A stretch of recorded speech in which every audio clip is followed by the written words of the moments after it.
Hello दोस्तों, welcome to पहल academy. हम यहाँ पर अपनी 3 दिन से क्लासेस चल रही हैं। ये जो पेपर है अपना full length paper Rajasthan art culture का, वो हम डिस्कस कर रहे हैं। ठीक है, उसमें हमने स्टार्टिंग के 100 सवाल थे वो डिस्कस कर लिए। अब जो बचे हुए 50 सवाल है वो आज हम देख लेते हैं। ये जब पेपर आज कंप्लीट हो जाएगा तो इसकी पीडीएफ आपको टेलीग्राम चैनल पे भी मिल जाएगी। ठीक है, तो शुरू करते हैं आज की क्लास। पहला सवाल आज अपना है देवी। देवता हमने देखे थे, अब देवी से संबंधित है। हर एक जो राजस्थान आर्ट कल्चर का आपका सिलेबस है उसके जो टॉपिक है सबसे सवाल यहाँ बनाए गए हैं। तो उसी अकॉर्डिंग देखते हैं कि लांगुरिया गीत किस देवी की आराधना से संबंधित है। ये तो बहुत इजी सवाल है, हर एग्जाम में बार बार पूछा जाता है कि जो लांगुरिया गीत गाए जाते हैं वो किस आराध्य देवी है, उसको समर्पित है। तो करणी माता, शीला माता, केला देवी या फिर जीण माता। तो इसका राइट आंसर होगा केला देवी।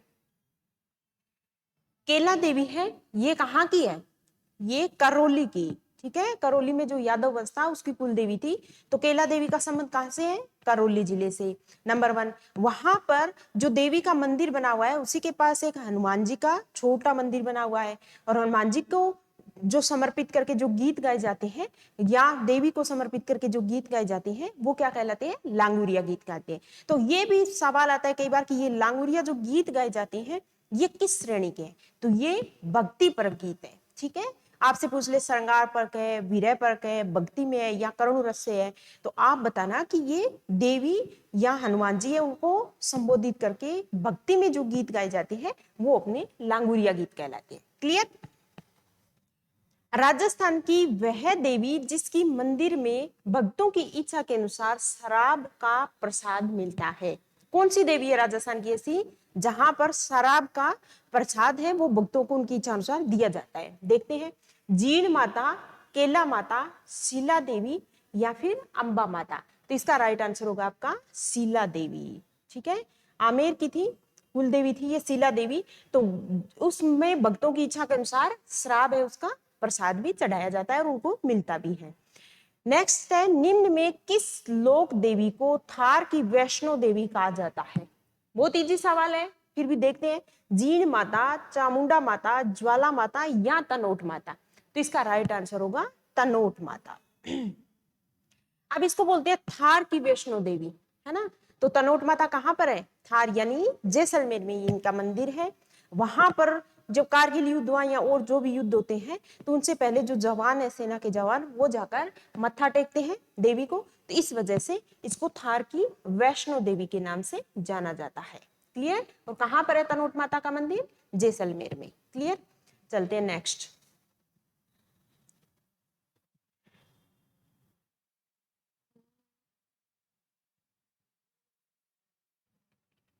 ठीक है, नेक्स्ट सवाल क्या है?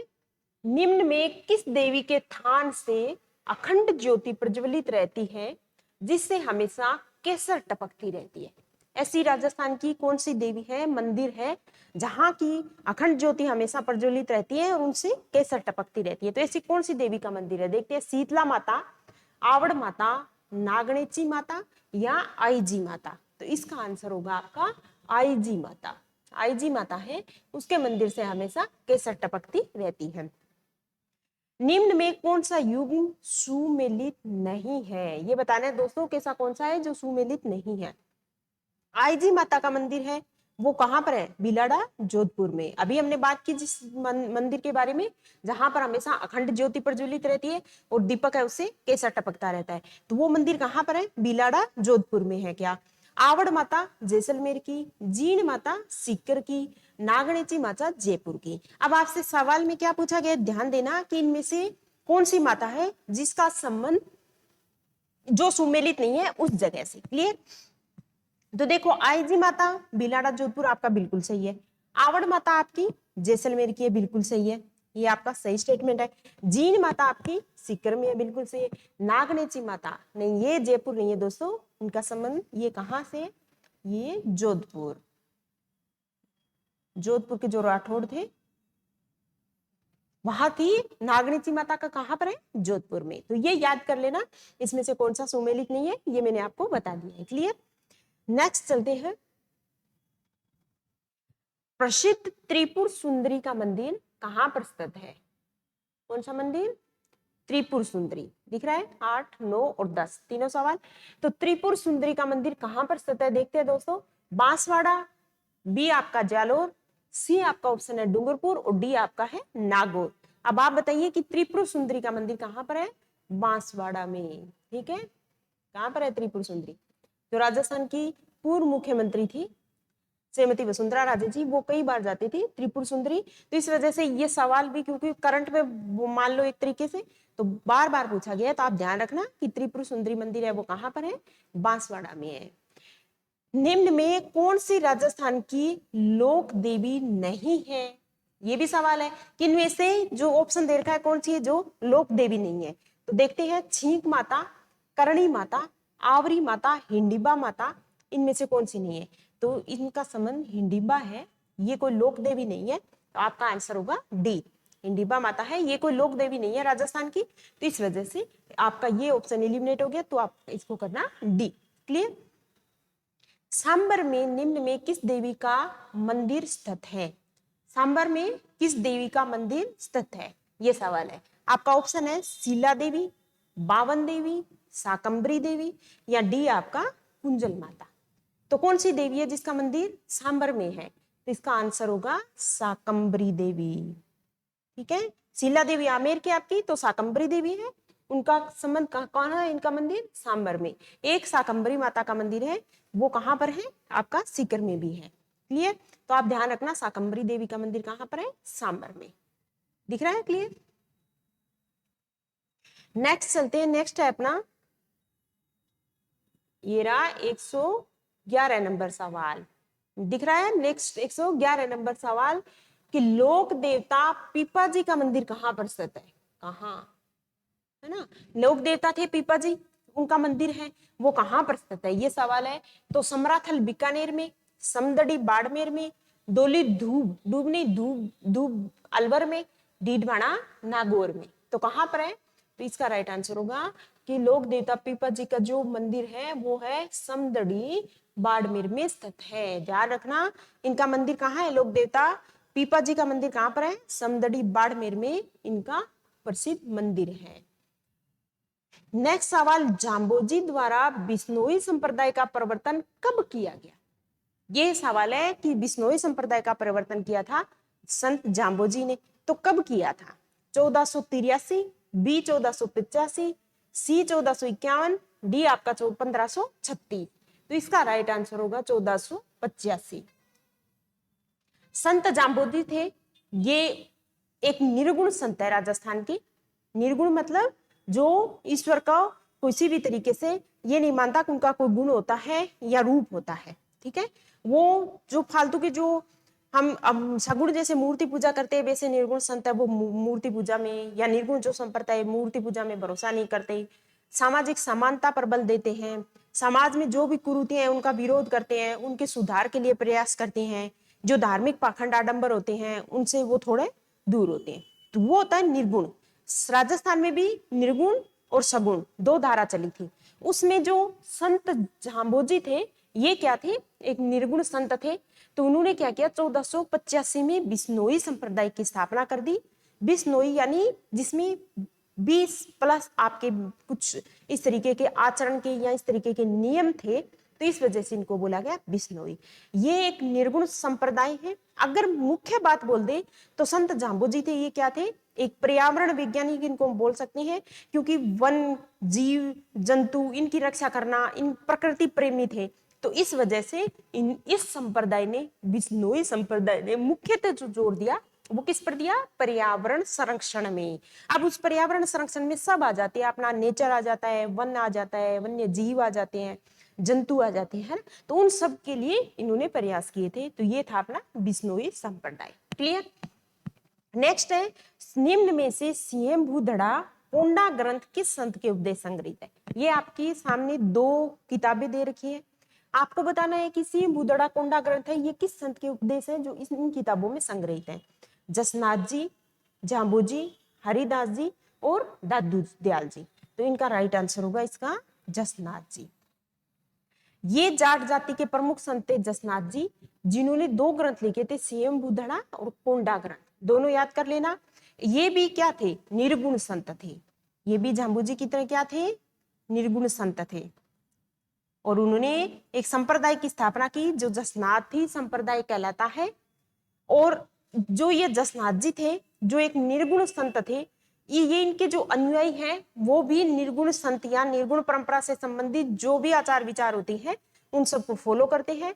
और इन्होंने एक, इनके जो अनुयायी हैं ये एक बीकानेर में एक नृत्य भी करते हैं जिसको क्या बोलते हैं, फतेह फतेह, जिसको अग्नि नृत्य बोलते हैं। क्या बोलते हैं, अग्नि नृत्य, जो जलती हुई आग में ये नृत्य करते हैं इनके अनुयायी। तो ये हो गए। अब आपसे कोई ये पूछ ले कि जसनाथ जी, झांबू जी हैं, ये राजस्थान के सगुण संप्रदाय से संबंधित थे या निर्गुण संत थे, तो ये दोनों क्या थे, निर्गुण संत थे। क्लियर। अगला देखते हैं। नेक्स्ट है अपना 114 नंबर सवाल। निम्न में किस स्थान पर संत लालदास जी की समाधि है? आपको बताना है कि संत लालदास जी की समाधि बनी हुई है, वो कहां पर है। नगला भरतपुर, देनेर का मैं बोली हूं नगला, बी आपका धौलीदूब, सी आपका शेरपुर और डी आपका डीडवाना। इसमें आपको ये बताना है कि जो ये संत थे इनकी समाधि कहां पर बनी हुई है, लालदास जी की। तो इनकी समाधि स्थल है वो है शेरपुर में। कहां पर दोस्तों, शेरपुर में, अलवर में स्थित है शेरपुर, यहाँ पर इनकी समाधि बनी हुई है। और नगला थे भरतपुर में इनका निधन हुआ था और धौलीदूब में इनका जन्म हुआ था। पर आपका सवाल पे फोकस रखो, सवाल क्या है, समाधि कहाँ है, तो समाधि स्थल है संत लालदास जी की, ये है शेरपुर में। क्लियर। निम्न में किस संत ने निर्गुण भक्ति पर बल दिया? जो भक्ति की 2 धारा बही थी मैंने आपको बताया, उसी से संबंधित जो संत थे इन्होंने अपने अपने जो संप्रदाय चलाए थे। ये सवाल वही बोला है कि कौन सा संत है जो निर्गुण भक्ति पर बल दिया, यानी निर्गुण संप्रदाय से संबंधित जो थे। संत हरिदास जी, बी आपको संत मीराबाई, सी आपका संत रामचरण और डी आपका राणा बाई। तो इनमें कौन सा ऐसा था संत था निम्न में से जो निर्गुण भक्ति से संबंधित था, ये आपका सवाल है। तो आपका आंसर होगा संत हरिदास जी। ठीक है, हरिदास जी थे, वो क्या थे, निर्गुण संप्रदाय से संबंधित थे। और डीडवाना में इनकी समाधि बनी हुई है। मीराबाई राजस्थान की प्रसिद्ध वो सगुण भक्त कवयित्री थी। आपको पता होगा किसको, कृष्ण भगवान को संबोधित करके मीराबाई ने कुछ पद गाए थे। तो सगुण का मतलब क्या होता है, जिसमें किसी एक पर्टिकुलर हम भगवान है उसके रूप की, उसके रंग की, उस तरीके से हम उसका पूजन करते हैं, मूर्ति पूजा करते हैं हम, ठीक है, वो होता है सगुण। तो मीराबाई ने किसको अपना आराध्य बनाया था, भगवान जो कृष्ण थे उनको अपना आराध्य बनाया था। संत रामचरण जी थे, उन्होंने राम, और राणाबाई थी, ये भी राजस्थान की जो सगुण भक्ति धारा है उससे संबंधित थी। तो आप ध्यान रखना संत हरिदास जी। नेक्स्ट सवाल क्या है, कुछ गरीबदास, सुंदरदास, माधोदास और रजब, ये सवाल मैंने पहले भी करवाया था और पेपर में बहुत बार पूछा गया है। गरीबदास, सुंदरदास, माधोदास और रजब, ये कुछ प्रसिद्ध संत थे। ये किसके शिष्य थे, कौन से संत के शिष्य थे, इनका संबंध किससे था, संत हरिदास जी, संत लालदास जी, रैदास जी या फिर दादू दयाल। तो इसका राइट आंसर होगा दोस्तों दादू दयाल। दादू दयाल भी क्या थे, दादू दयाल राजस्थान के कबीर कहलाते हैं, क्योंकि वो भी एक निर्गुण संत थे जो हिंदी साहित्य में जो कबीर हुए थे, जो एक निर्गुण भक्त के रूप में जिनकी हम दोहे हैं, साखी है, वो पढ़ते हैं। उसी तरीके से राजस्थान में जो निर्गुण भक्त थे वो थे संत दादू दयाल जी। तो ये इनके शिष्य थे गरीबदास, सुंदरदास, माधोदास, रजब। ये किसके प्रसिद्ध शिष्य थे, तो ये संत दादू दयाल जी के प्रसिद्ध शिष्य थे। क्लियर। अगला सवाल क्या है दोस्तों, निष्कलंक संप्रदाय की स्थापना किसके द्वारा की गई थी। निष्कलंक एक संप्रदाय है, उसकी स्थापना निम्न में किस संत के द्वारा की गई थी। संत रामचरण जी, बिल्कुल नहीं, महर्षि नवलराम, संत माव जी या संत दादू दयाल जी। तो इसका राइट आंसर होगा निष्कलंक संप्रदाय की स्थापना की थी संत माव जी ने। किसकी स्थापना, निष्कलंक संप्रदाय के किससे संबंधित है, संत मावजी। और ये मावजी थे, इनका उन्होंने एक धाम की स्थापना भी की थी, सबको पता होगा, जिसका नाम है बेनेश्वर धाम। ठीक है, ये बेनेश्वर धाम में ये सोम, माही और जाखम, इन 3 नदियों के किनारे ये धाम बसा हुआ है। और यहाँ पर प्रतिवर्ष माघ शुक्ल पूर्णिमा को एक विशाल मेला बढ़ता है बेनेश्वर धाम पर, जो बेनेश्वर मेले के नाम से है। वहां पर आदिवासी लोग हैं वो बहुत ज्यादा आते हैं, इसी वजह से इसको आदिवासियों का कुंभ भी कहते हैं। कहाँ पर है ये? डूंगरपुर में है। क्लियर? तो ये संत मावजी थे जिन्होंने निष्कलंक संप्रदाय की स्थापना की, और उन्होंने वाद विवाद की शैली में कुछ ग्रंथ भी लिखे। उस ग्रंथ को हम क्या कहते हैं? चोपड़े बोलते हैं। क्या बोलते हैं उसको? ये एक्स्ट्रा चीजें हैं, आपने अब तक पढ़ रखी होगी, मेरे जो दिमाग में आ रहा है मैं आपको बता रही हूँ, बाकी ये पेपर का डिस्कशन चल रहा है यहाँ। तो वाद विवाद शैली में लिखे थे जो ग्रंथ, वो चोपड़े थे। और ये दिवाली, जब हम दिवाली का त्योहार आता है जब भी इनको बाहर निकालते हैं। क्लियर? तो ये थे निष्कलंक संप्रदाय संत मावजी।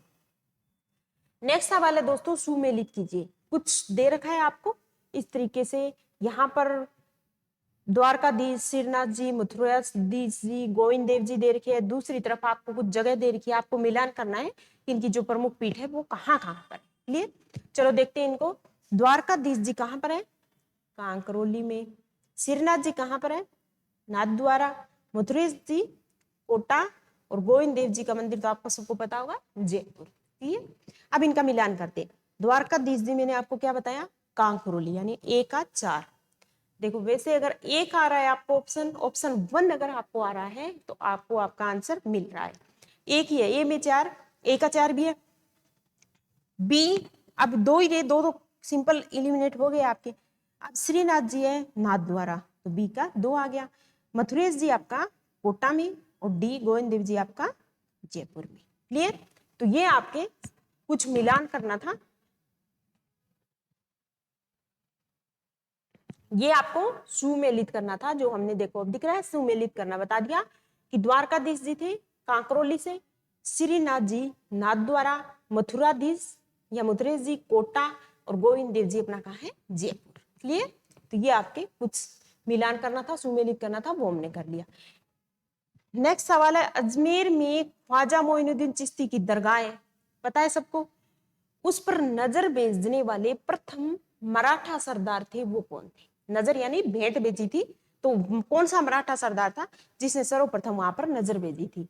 पेशवा बालाजी राव, बी आपका नवाब अली बहादुर, सी राजा साहू, और डी पेशवा बालाजी विश्वनाथ। तो इसका राइट आंसर होगा आपका राजा साहू थे।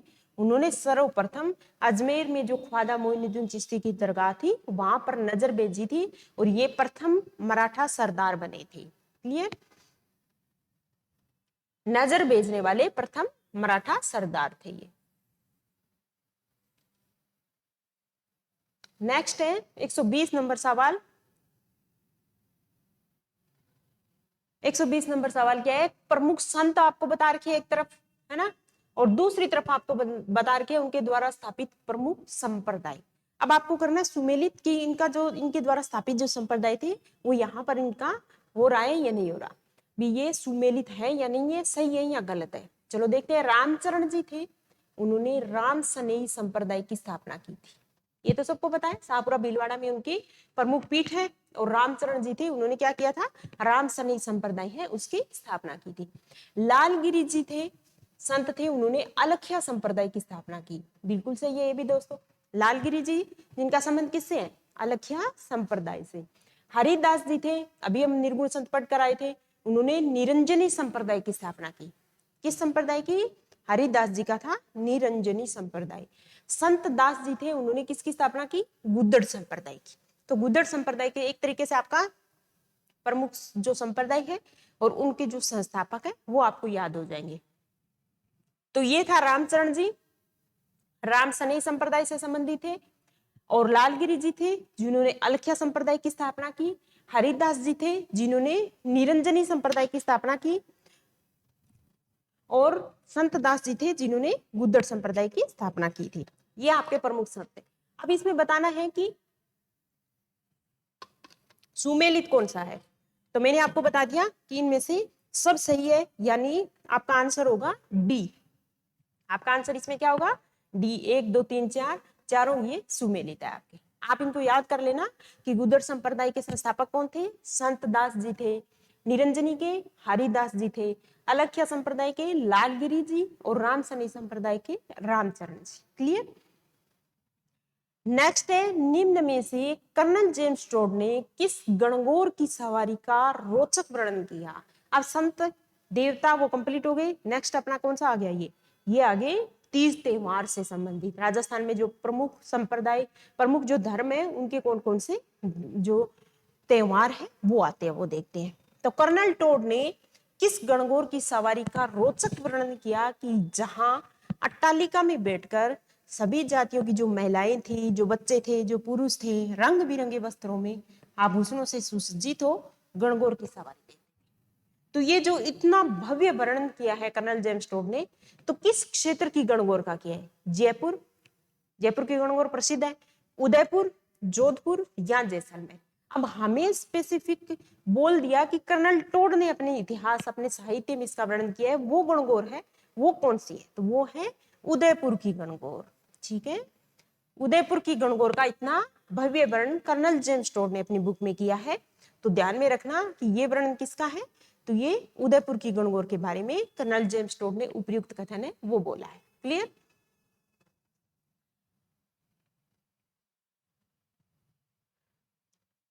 अगला सवाल क्या है दोस्तों? तीज का त्योहार बूंदी में कब मनाया जाता है?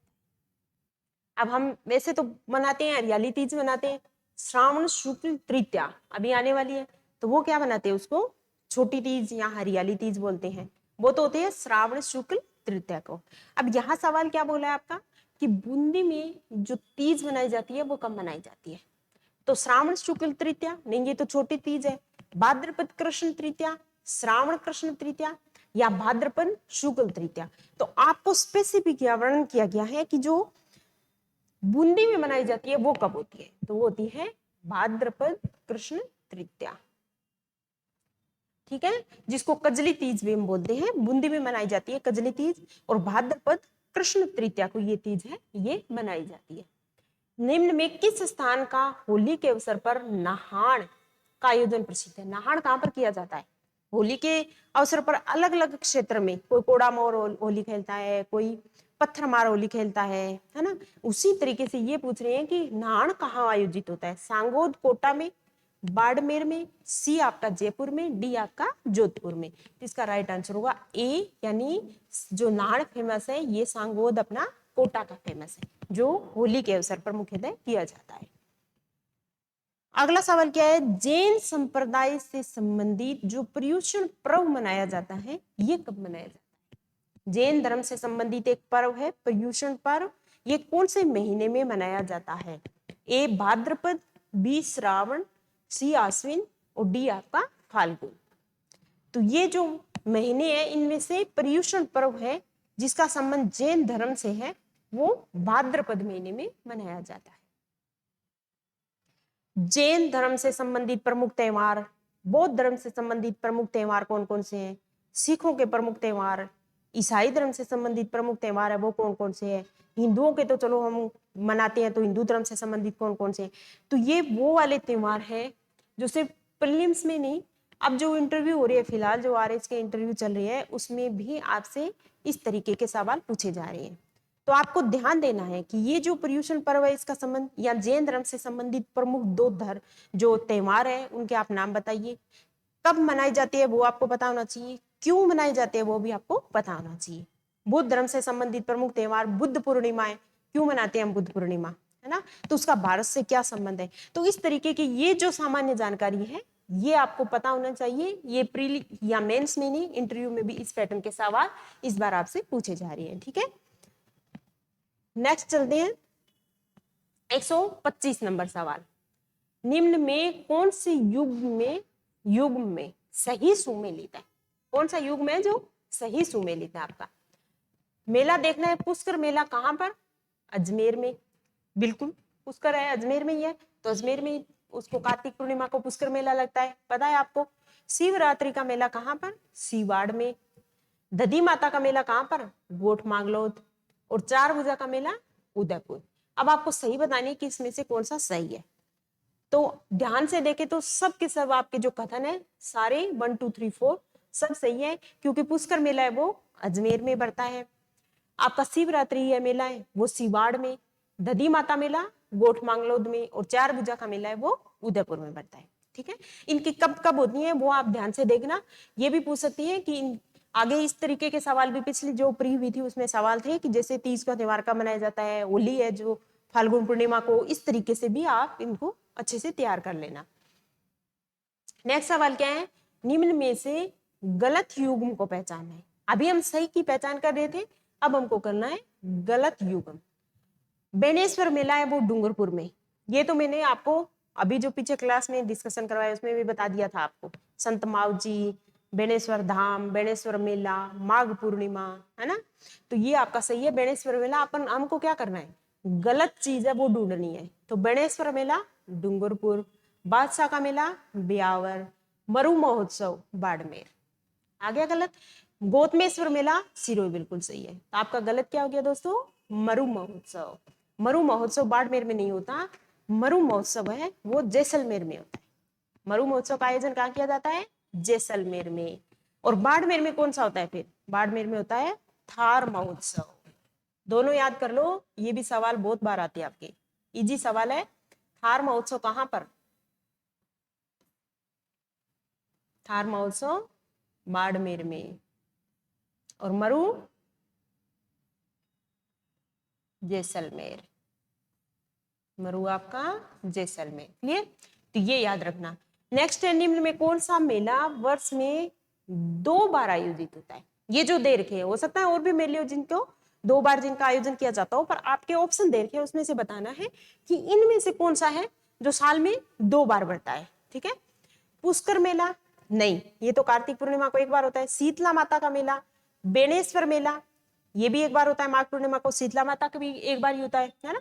और जीण माता का मेला, ये मेला है ये 2 बार है उपयुक्त में से, इन चारों में से, क्योंकि जो नवरात्रा आते हैं 2 बार, एक चैत्र और नवरात्रा और एक आश्विन के जो नवरात्र आते हैं, उन दोनों में ये जीण माता है, इनका मेला करता है। तो हो गया, आंसर मिल गया कि ये मेला है ये वर्ष में 2 बार आयोजित होता है। अगला सवाल क्या कह रहा है, मिलान करना है हमको, सुमेलित करना है कि कौन से इनमें सही से इनका मिलान हो रहा है। एक तरफ महोत्सव, दूसरी तरफ आपकी स्थान या जिले दे रखे हैं। ऊंट महोत्सव, ऊंट महोत्सव कहां पर होता है, बीकानेर में। ऊंट महोत्सव कहां पर होता है, बीकानेर में। हाथी उत्सव कहां पर, जयपुर में। मरु, अभी मैंने आपको बताया मरु महोत्सव कहां पर लगता है, जैसलमेर में। और थार दोस्तों बाड़मेर। हो गया मिलान। अब देखते हैं कि सही है क्या ये। ए का 2, ए का 2, बी का 3, बी का 3, ए और डी 2 आपके आ रही है। सी का आपको हो गया 4, सी का आपका हो गया 4।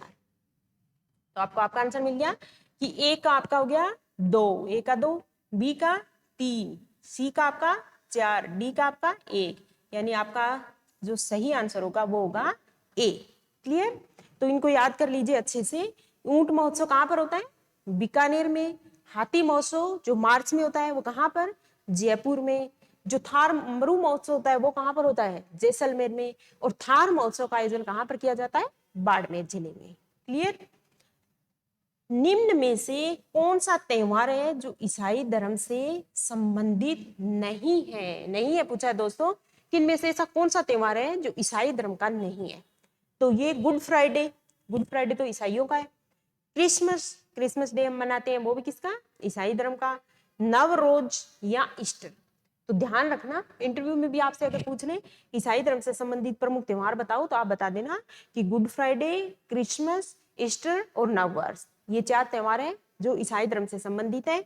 नवरोज इसमें से नहीं है। क्यों नहीं है, क्योंकि ये पारसी धर्म का प्रमुख त्योहार है। कौन से धर्म का, पारसी धर्म का नवरोज है वो प्रमुख त्योहार है। नेक्स्ट देखते हैं, राजस्थान में भंडार क्या है। एक परंपरा, एक प्रथा चलती है भंडार, वो क्या है राजस्थान में। सामूहिक प्रीति भोज, बी रात का भोजन, सी आपका सुबह का, डी आपका एक तरीके का त्रयोदशी संस्कार है क्या। तो इसका आंसर होगा ए, यानी किसको बोलते हैं? जो सामूहिक प्रीति भोज होता है उसको हम सामान्य भाषा में क्या बोलते हैं? बडार बोलते हैं। नेक्स्ट, 1833 ईस्वी में कन्यावध को गैर कानूनी घोषित किया था एक रियासत ने, उस रियासत का नाम क्या है?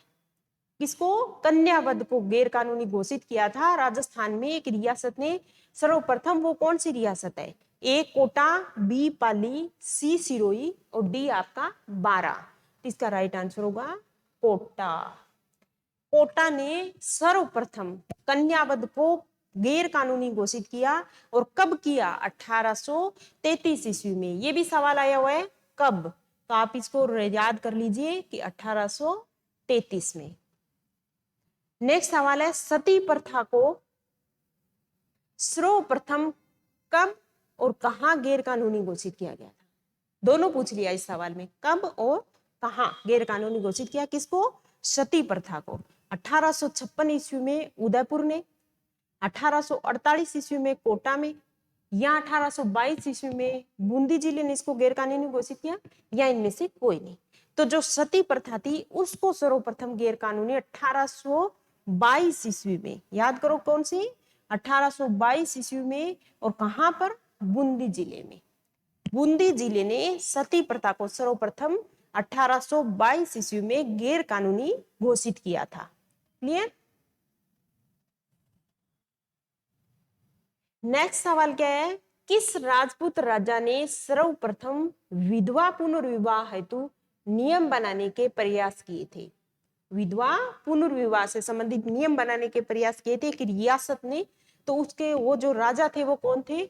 महाराजा अजीत सिंह, सवाई जय सिंह, या महाराणा हरि सिंह, या महाराणा मान सिंह। इसका राइट आंसर होगा सवाई जय सिंह। कछवा राजा थे था सवाई जय सिंह, उन्होंने सर्वप्रथम ये प्रयास किया। सामाजिक सुधार से संबंधित बहुत कार्य किए थे उन्होंने। सती प्रथा को भी गैर कानूनी घोषित किया, विधवा पुनर्विवाह उसके इसके लिए नियम बनाने के भी प्रयास किए। तो इनकी सांस्कृतिक उपलब्धि या राजनीतिक उपलब्धियों के अलावा ये कुछ सामाजिक सुधार से संबंधित इनकी महत्वपूर्ण उपलब्धि थी। कछवा शासक थे सवाई जय सिंह। आदिवासी समाज में एक प्रथा प्रचलित है जिसका नाम है नौतरा प्रथा। नौतरा या नौतारा प्रथा जिसको बोलते हैं। तो क्या है वो? समाज के लोगों द्वारा व्यक्ति की आर्थिक सहायता करना, या बी आपका विधवा स्त्री है उसका पुनर्विवाह करना, या नवरात्र अनुष्ठान समाप्ति पर की जाने वाली कोई प्रथा है ये, या फिर इनमें से कोई नहीं है। तो ध्यान रखना कि आदिवासियों में जो नौतारा प्रथा है उसका संबंध इससे है कि समाज के लोग होते हैं वो एक साथ मिलके अगर किसी जरूरतमंद व्यक्ति को जरूरी होता है तो उसको आर्थिक सहायता एक तरीके से प्रदान करती है सामूहिक रूप से, तो वो नौतारा प्रथा कहलाती है। तो किसी भी जरूरतमंद व्यक्ति की सामूहिक रूप से अगर समाज में आर्थिक सहायता की जा रही है तो वो आदिवासियों में क्या कहलाती है? अपनी नौतारा प्रथा कहलाती है। अगला सवाल क्या है? धावड़िया व्यक्ति होते थे वो कौन होते थे? ये आरएस प्री में आया हुआ सवाल है। धावड़िया होते थे वो कौन होते थे? जो कारवां या काफिलों को लूटते थे, जो राजाओं के लिए कर संग्रह करते थे, जो अनाज का भंडारण करते थे, या जो दौड़ में भाग लिया करते थे। तो जो धावड़िया होते थे वो ये होते थे कि जो कारवां चल रहा होता था उसको लूटते थे, या जो भी काफिला चल रहा था उनको जो लूटते थे उनको सामान्य भाषा में क्या बोलते थे? धावड़िया बोलते थे। क्लियर? नेक्स्ट है, मारू थारे देश में उपजे तीन रतन, एक डोला, दूजी मरवण, तीजो कसुमल रंग। तो ये जो रंग के बारे में बोला गया है कसुमल रंग, ये कौन किस तरीके का रंग होता है? लाल, बी काला, सी सफेद, या डी आपका हरा। इसका आंसर होगा लाल। तीन रतन है मारू थारे देश में, बोला गया है कि तीन रतन है। एक तो ढोला हुआ था, एक जो मारवण जो ढोला मारू की जो कथा है प्रचलित, और तीसरा ये रंग। तो ये रंग किसको संबोधित किया गया है? तो ये रंग होगा दोस्तों लाल रंग। कौन सा रंग? लाल रंग। अब अगला है अपना आभूषण से संबंधित कुछ सवाल कि कौन से आभूषण और कौन सी वेशभूषा है जो राजस्थान में प्रचलित है या पहनी जाती है।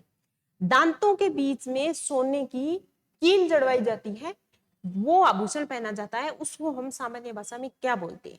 दांतों के बीच में एक कील जड़ते हैं, सोने की कील जड़ते हैं, कौन सी होती है वो? चूम, बी बारी, सी बोरला, डी दामना। तो एक तरीके से आपको दांतों का जो आभूषण है उसका नाम इस सवाल में पूछ रही है। तो कौन सा आभूषण होगा? चूप नामक आभूषण है। वो कहां पहना जाता है दोस्तों? वो पहना जाता है दांतों में। चूप आभूषण है, दांतों में पहना जाता है, और सोने की एक तरीके से दांतों के बीच में कील के रूप में उसको क्या पहनने का ये तरीका होता है। दामड़ा नामक एक आभूषण है, वो भी पहना जाता है। तो भाई पहनने की उसकी जगह कहाँ है? आभूषणों में से सवाल आपको एक पक्का मिलेगा। आपको याद बस यही करना है कि ये गले में पहना जाता है, नाक में, हाथ में, उंगलियों में, पैरों में, या सिर, माथा, जो भी पहनने की जो जगह है वो आपको ध्यान रखनी है। ये सवाल आपसे पूछ रहा है कि जो दामड़ा नामक आभूषण है वो सिर में, हाथ में, कान में या नाक में कहाँ पर पहना जाता है? तो आप इसको याद कर लो फटाफट। अब ये हाथ में पहना जाने वाला आभूषण है। दामड़ा कहाँ पहना जाता है? हाथ में। हाथ में भी उंगलियों में पहना जाने वाला ये आभूषण है। नेक्स्ट है समुद्र लहर का लहरिया। ये एक फेमस है, कहाँ का फेमस है? जयपुर। वैसे तो लहरिया जयपुर का फेमस है। जोधपुर, मेवाड़ या बाड़मेर? इसका राइट आंसर होगा ए, यानी जो समुद्र लहर का लहरिया है वो कहाँ का फेमस है? जयपुर का फेमस है। नेक्स्ट सवाल देखते हैं। सीवन खाना, रंग खाना, छापा खाना, ये कुछ प्रमुख खाने थे जिसकी स्थापना की थी, तो किसने की थी?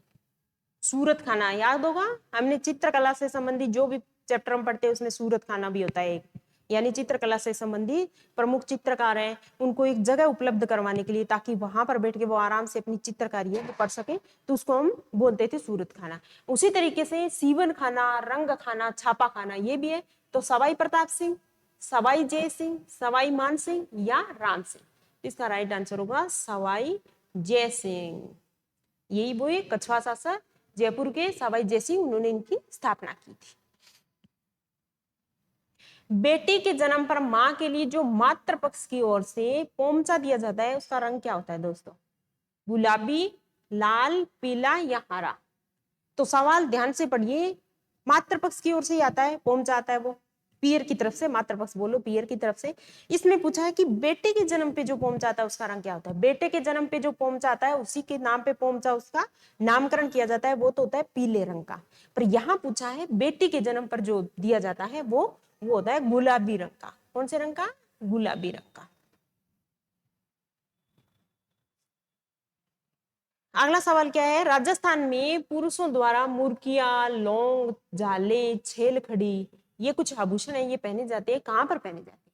पुरुषों के। ये तो सवाल में ही बोल दिया कि जो लौंग, छाले, झाले, छाले नहीं झाले है ना, छेल खड़ी, मुर्किया, इस पैटर्न के कुछ आभूषण है वो पहनते हैं। तो किसके द्वारा कहाँ पहना जाता है? ये कान में या आपके हाथ में, कान में, नाक में या सिर में? तो इसका आंसर होगा कान में।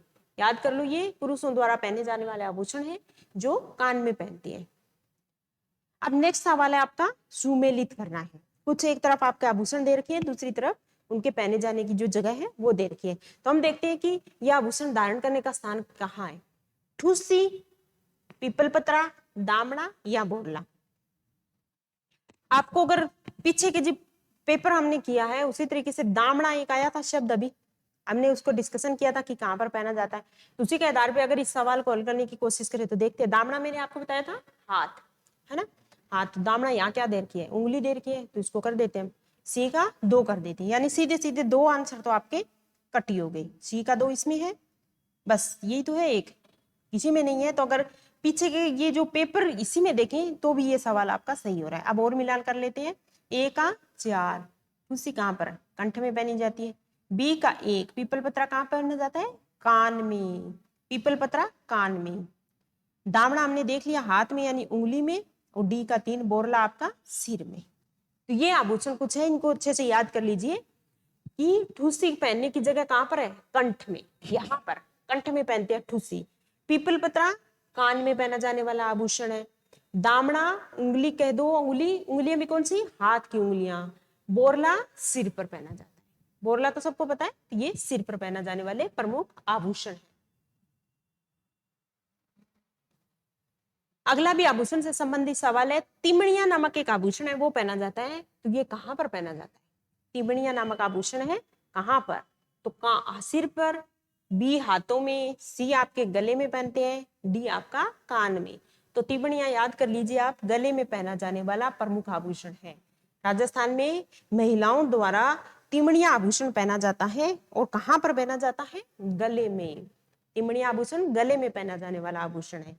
नेक्स्ट है, भारतीय प्राचीन लिपिमाला ग्रंथ की रचना किस विद्वान के द्वारा की गई थी? प्राचीन भारतीय लिपिमाला एक ग्रंथ है, इसके रचनाकार कौन है? गौरीशंकर हीराचंद ओझा, कर्नल जेम्स टोड, विजय दान देथा या अर्जुनलाल सेठी? इसका राइट आंसर होगा गौरीशंकर हीराचंद ओझा। भारतीय प्राचीन लिपिमाला के रचनाकार कौन है? गौरीशंकर हीराचंद ओझा। नेक्स्ट सवाल है, आदिवासियों के मसीहा मोतीलाल तेजावत थे। ये तो सबको पता है, मोतीलाल तेजावत एक ही आंदोलन चलाया था ताकि जो भी आदिवासी है सब में एकता की भावना लाई जा सके। जो तात्कालिक जो भी शोषण हो रहा था, चाहे वो सामंतों का था, देसी रियासतों का, उन सब के खिलाफ एक हो सके, तो इसके लिए एक ही आंदोलन चलाया। अब सवाल ये है कि आदिवासियों के मसीहा थे मोतीलाल तेजावत जी, उनका संबंध किस ठिकाने से था? कौन से ठिकाने से थे? जाडोल, गोगुंदा, कोटड़ा या सिरोही? इसका राइट आंसर होगा जाडोल। कौन से ठिकाने से संबंध था उनका? खुद जाडोल ठिकाने से वो संबंधित थे। अब हमको करना है सुमेलित, एक तरफ व्यक्ति, दूसरी तरफ हमको क्षेत्र दे रखा है। देखते हैं इनका क्षेत्र कौन सा है। पंडित झाबरमल शर्मा, इनका संबंध था दोस्तों पत्रकारिता से। झाबरमल शर्मा जी थे वो पत्रकारिता से संबंधित थे। शैतान सिंह थे, ये क्या थे? वीरता से संबंधित थे, सेना में थे ये। जगजीत सिंह जी थे जो गंगानगर से संबंधित थे, इनका गायन गजलें सबने सुनी होगी, तो इनका संबंध किससे? गायन से। गौरीबाई थी, ये भक्ति से संबंधित थी, मांड गायकी थी गौरीबाई, भक्ति से संबंधित। अब आप मिलान कर लीजिए, ए का एक तो 3 में आ गया, बी का 4, ये है बस आपका आंसर हो गया ये। सी का आपने 2 कर दिया और डी का आपने कर दिया 3, भक्ति। तो ये हो गया आपका मिलान। ये कुछ राजस्थान के प्रमुख व्यक्तित्व, ये आपका टॉपिक है ना, उसमें इस पैटर्न के सवाल आपके आते हैं। अगला सवाल है, परमवीर चक्र से सम्मानित होने वाले राजस्थान के जो प्रथम व्यक्ति थे वो कौन थे? परमवीर चक्र से सम्मानित होने वाले, पीरू सिंह जी, शैतान सिंह, वीरेंद्र सिंह या वेद प्रकाश? इसका राइट आंसर है पीरू सिंह जी। पीरू सिंह जी थे ये राजस्थान के थे जो प्रथम व्यक्ति थे जो परमवीर चक्र से सम्मानित हुए थे, पीरू सिंह जी। नेक्स्ट है, इंसान पहले इंसान फिर हिंदू या मुसलमान, ये एक संदेश था, ये संदेश निम्न में किसने दिया था? कि इंसान पहले इंसान फिर हिंदू या मुसलमान, इस तरीके का संदेश देने वाले व्यक्ति कौन थे? आचार्य तुलसी, कवि राजा श्यामल दास, कन्हैयालाल सेठिया जी या आचार्य नानेश मुनि जी? तो इसका राइट आंसर होगा दोस्तों आचार्य तुलसी जी थे, उन्होंने ये बात बोली थी। अगला और लास्ट सवाल देखते हैं कि निम्न में किस साहित्यकार ने कुण जमीन रो धनी, नाम देखो इसका, कुण जमीन रो धनी, कविता के माध्यम से कृषक समुदाय को जागृत किया? ऐसे कौन से साहित्यकार थे राजस्थान के जिन्होंने कविता लिखी थी? कुण जमीन रो धनी, धनी मतलब कौन, स्वामी कौन है, तो इसके माध्यम से जो किसान समुदाय था उनको जागृत किया था। कन्हैयालाल सेठिया जी, बी कवि राजा श्यामल दास थी, सी अर्जुनलाल सेठी, डी आचार्य तुलसी? तो इसका राइट आंसर होगा कन्हैयालाल सेठिया। राजस्थान के और राजस्थानी प्लस हिंदी दोनों भाषाओं के प्रसिद्ध जो साहित्यकार है वो है कन्हैयालाल सेठिया जी। उन जन्म कहाँ हुआ था इनका? चूरू, सुजानगढ़ में से संबंधित थे ये। उन्होंने एक तो ये कविता लिखी, याद कर लो, कुण जमीन रो धनी। इसके अलावा अगर आपसे पूछे तो धरती धोरारी, पाथल और पिथल, लिख देती हूँ धरती धोरारी, ये तो सबने पढ़ी होगी, धोरारी, पाथल और पिथल, पाथल व पिथल, मिंजर और लील डांस, मिंजर और लील डांस, ये कुछ और प्रमुख रचनाएं हैं जो कन्हैयालाल सेठिया जी की है। चूरू जिले से इनका संबंध था और राजस्थानी प्लस हिंदी दोनों भाषाओं के ये प्रसिद्ध साहित्यकार थे। ठीक है, तो ये हो गए अपने 150 सवाल है, यानी ये वाला पेपर है ये अपना कंप्लीट हो गया। नेक्स्ट पेपर है जो राजस्थान इतिहास से संबंधित, वो नेक्स्ट वीक हम डिस्कस करेंगे। आज की क्लास में इतना ही, नेक्स्ट वीक फिर मिलते हैं नई क्लास के साथ। Thank you.